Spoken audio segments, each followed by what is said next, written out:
Is the world bracing to witness a new powerful bloc against the West and the U.S. alliance? Is this in the form of RIC Troika, of which three powerful nations, Russia, India, and China, are members? For Russia's initiative to revive the dormant Russia-India-China RIC Troika. Why Russia and China are pushing vehemently to revive the RIC Troika, a term coined by Russian leader Yevgeny Primakov in 1990 to balance the Western strategic alliance. Troika means a Russian sledge vehicle being pulled by three powerful horses. As we see, the U.S. has shattered the world order under President Trump by waging a new trade war. Whether allies or adversaries, the heat of the tariff threat from Trump is being felt by every country. The EU countries, however, remained historically aligned with the U.S. in terms of trade and political point of view, may not feel more heat from the renewed tariff war by Trump. However, developing countries such as India shall have a colossal effect on their economy in case tariff threat by Trump materializes. However, the major target for Trump is to contain the global aspirations of Russia and China amid a growing threat from the West and the U.S. China and Russia are pushing hard to revive old RIC trilateral dialogue to balance the West and U.S. hegemony. RIC stands for Russia, India, and China. RIC is a strategic grouping of Russia, India, and China, first taking shape in 1990 on the initiative taken by Russian leadership Yevgeny Primakov to counterbalance the Western alliance. From its foundation, it undertook about 20 meetings with top ministers. The broader objective of RIC Group was to discuss global issues affecting regional stability as well as energy security and regional development. The members of RIC are also members of BRICS and SCO, which are the powerful global alliances of countries mostly belonging to the Global South. The ideal envisioned in RIC got its manifestation in BRICS and SCO, but the RIC itself became dormant for a long time after the outbreak of the COVID pandemic, and especially on account of the military standoff and Galvin Valley incident between India and China. The RIC grouping together accounts for 33% of global GDP and occupies 19% of global mass. It has largest population in the world that offers significant number of skilled workforce and greater consumer market. The idea of the grouping is to counter USA-led Western subservient foreign policy and to promote multilateral world order. The logic behind such trilateral mechanism was that these three Eurasian superpower holding significant regional influence could work together to shape a multilateral world order. Despite the prolonged dormancy of the group, the renewed push from Russia to revive this trilateral mechanism was promptly endorsed by China. Though India has adopted a cautious approach and offered a measured response.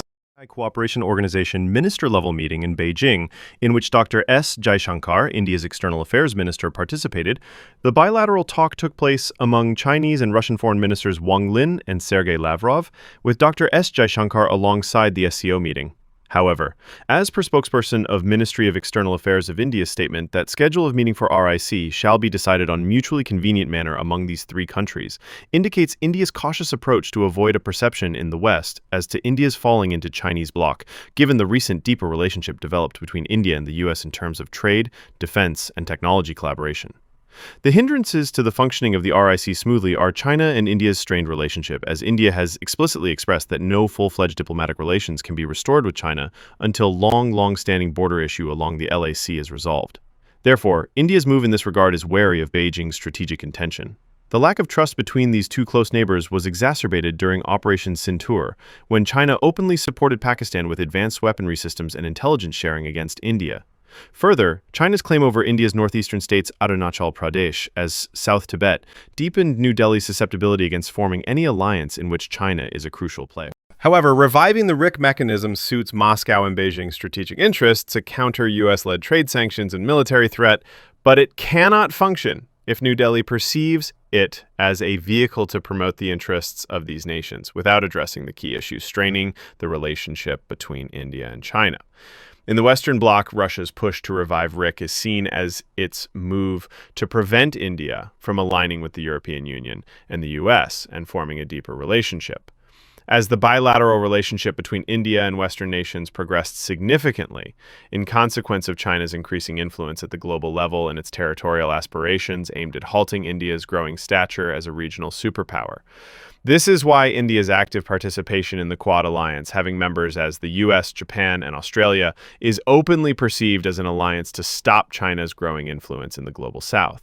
The West sees India as a potential alternative and a substitute for China in South Asia for an uninterrupted global supply chain and an economic superpower.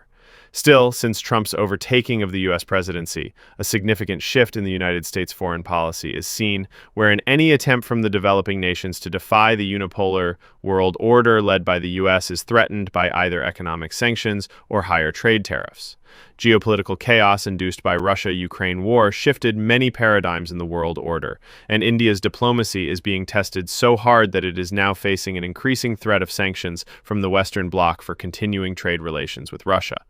Owing to a historical alliance with Russia, India would not like to lose its reliable friend for maintaining ties with the unpredictable West and the unreliable U.S. Further, India has to safeguard its national interest and pursue an independent foreign policy.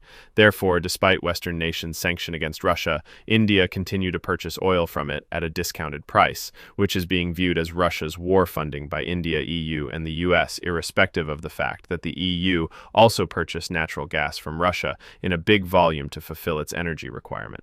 In the wake of a recent threat from the NATO chief of imposing secondary sanctions on nations purchasing oil and having trade relations with Russia, India and China have come under direct target as these two nations are major oil purchasers from Russia.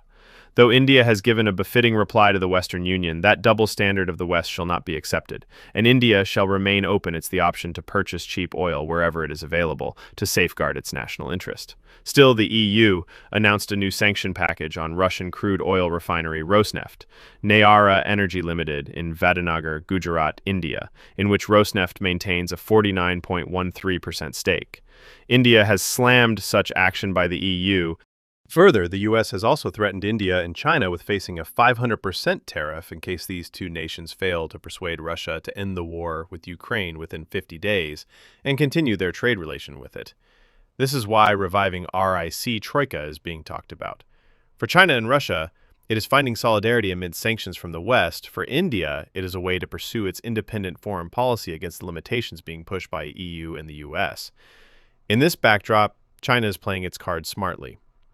Recent overture of China with India witnessed a thaw in the relationship between these two neighbors, as Beijing sees India distancing itself from the U.S., particularly on account of Trump's increasing proximity with Pakistan after Operation Cinder.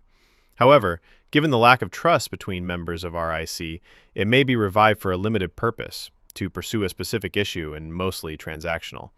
It is unlikely to take the shape of a military grouping identical to NATO until there's a drastic change in the geopolitical horizon.